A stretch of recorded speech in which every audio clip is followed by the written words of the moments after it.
Looking to part ways with complicated, expensive, and uncertain shipping? Then give your business the edge it needs with USPS Ground Advantage shipping from the United States Postal Service. Keep everything simple with clear, upfront pricing and no unexpected surcharges. Keep things affordable with some of the lowest prices out there. And keep it all reliable with on-time ground shipments. It's time to turn shipping to your advantage. Learn how at USPS.com/advantage. USPS Ground Advantage. Simple, affordable, reliable. Hear that? Believe it or not, summer is just around the corner. Luckily, Armor All, America's most trusted auto appearance brand, has what your car needs to get that perfect summer shine. Plus, now through May 31st, we'll give you $5 for every $20 you spend on Armor All products. That means car wash pods, protectant, tire shine, you name it. Find out how to get your $5 rebate at armorall.com. Armor All, less work, more clean. Terms apply. This is Optimal Finance Daily, episode 2712. Shifting to a frugal mindset has given us options, tons of options. Part 1 by Lisa Harrison of madmoneymonster.com. And I'm your host and personal finance enthusiast, Diana Merriam. I have a bit of a longer post, so I'll read the first half today and then finish the rest for you tomorrow. So with that, let's dive into part 1 and start optimizing your life. Shifting to a frugal mindset has given us options, tons of options. Part 1 by Lisa Harrison of madmoneymonster.com. Change can be thought of as a nasty word that requires persistence, dedication, and oftentimes pain. In short, change is work. It's something we can choose to do or something that can be thrust upon us, whether it be changing our diets, changing our outlook, or changing the way in which we handle our money. The latter can easily be the most difficult thing we choose to change. Notice I said choose to change. By definition, a habit is nothing more than a settled or regular tendency or practice, especially one that's hard to give up. That last part is what keeps us engaging in the same activity or thought pattern over and over again. But it certainly isn't impossible to change our habits, even financial ones. Sometimes the first step in changing our financial habits is to adopt a different mindset. Both Mr. Mad Money Monster and I learned a long time ago that in order to reach our goal of financial independence, we needed to shift to a frugal mindset. Mindset. Over the course of our lives, we've had many successes and failures, but it wasn't until we tied the knot that we decided to get serious about our finances and chart a vastly different course, a frugal course. And with one almost disastrous decision, we shifted to a frugal mindset and haven't looked back. We both grew up in lower middle-class families that focused more energy on low cost of living, which is good, and less on investing and building wealth, which isn't so good. After joining collective forces, Mr. Mad Money Monster and I thought it best to incorporate low cost of living with building wealth. We've had a long and windy road to get to our current frugal mindset, but we know what we're doing is the right thing for us and our financial future. With our eyes firmly planted on the ball, also known as our financial future, we'll be able to achieve our goal of financial independence within a few short years. But it wasn't just a shift in mindset that was necessary to achieve our goals. We also needed to examine each area of our lives in which money can leave our precious grasp.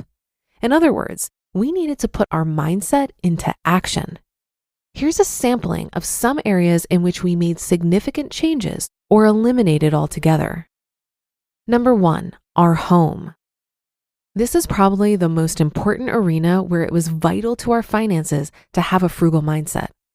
When Mr. Mad Money Monster and I were planning our amazing wedding, we were also planning to purchase a bigger home.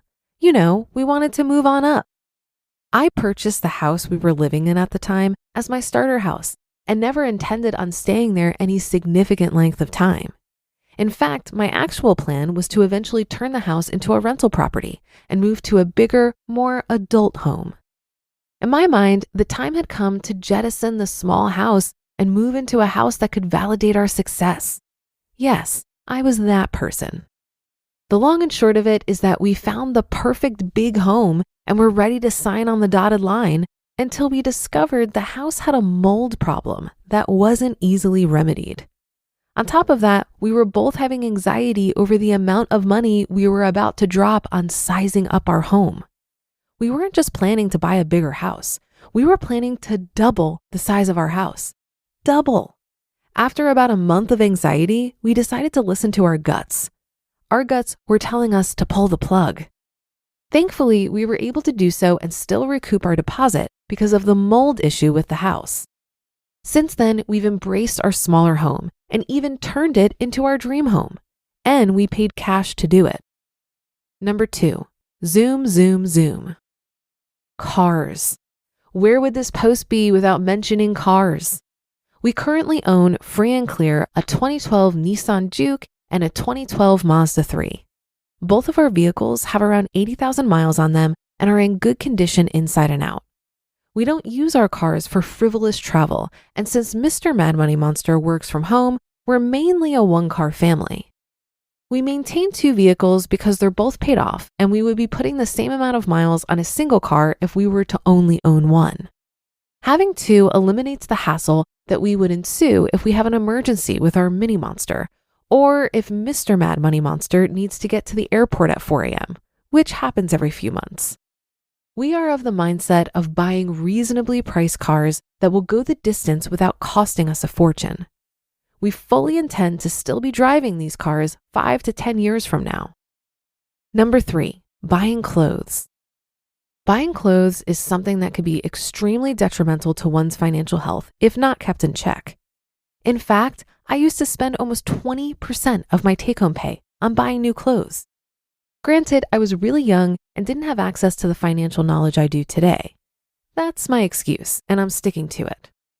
So just how did I spend nearly 20% of my income on clothes? I needed a new outfit for every Friday night I went out with my friends, which was every Friday night. Ridiculous to say the least. As I grew up and stopped going out all the time, I also scaled back on the constant outlay of cash for new threads. But just because I scaled back doesn't mean I still wasn't overspending on clothes. I would say I overspent on clothes for at least a solid decade of my life. Fast forward to a few years ago when I implemented a self-imposed clothes buying ban.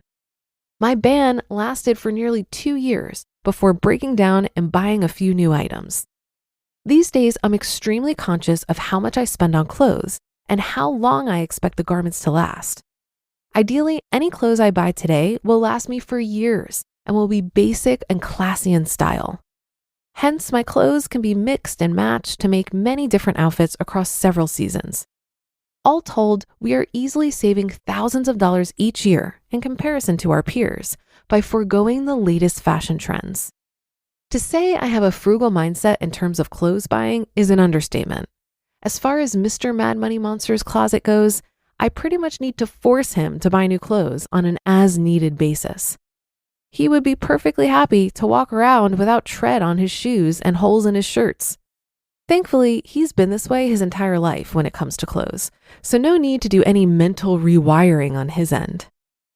Number 4, hear that on tomorrow's episode. You just listened to part 1 of the post titled, Shifting to a Frugal Mindset Has Given Us Options, Tons of Options, by Lisa Harrison of madmoneymonster.com. And I'll be right back with my commentary.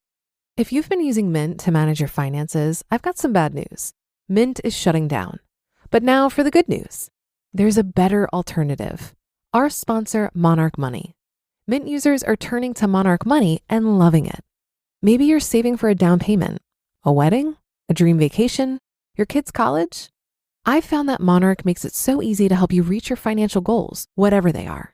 I definitely wouldn't be able to allocate my finances or plan as clearly without help from Monarch. In fact, Monarch is the top-rated all-in-one personal finance app. It gives you a comprehensive view of all of your accounts, investments, transactions, and more. Create custom budgets, set goals, and collaborate with your partner. And now get an extended 30-day free trial when you go to monarchmoney.com/OFD. After trying out Monarch for myself, I understand why it's the top-rated personal finance app.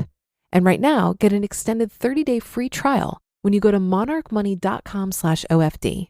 That's monarchmoney.com/OFD for your extended 30-day free trial. Looking to part ways with complicated, expensive, and uncertain shipping? Then give your business the edge it needs with USPS Ground Advantage shipping from the United States Postal Service. Keep everything simple with clear, upfront pricing and no unexpected surcharges.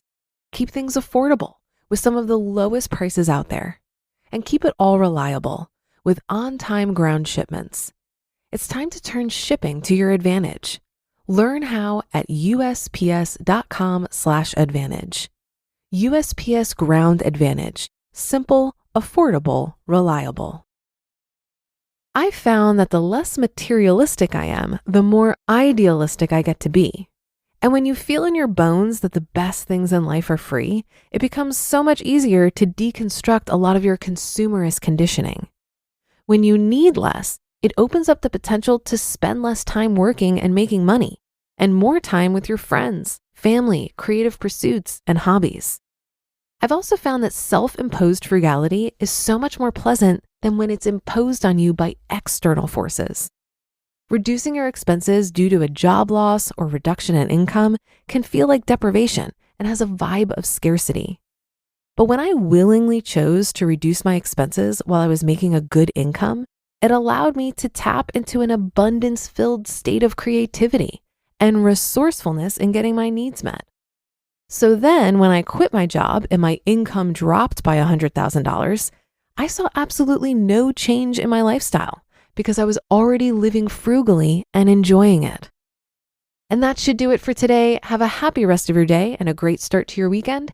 And I'll see you for this Saturday show tomorrow, where we'll finish up this post and where your optimal life awaits.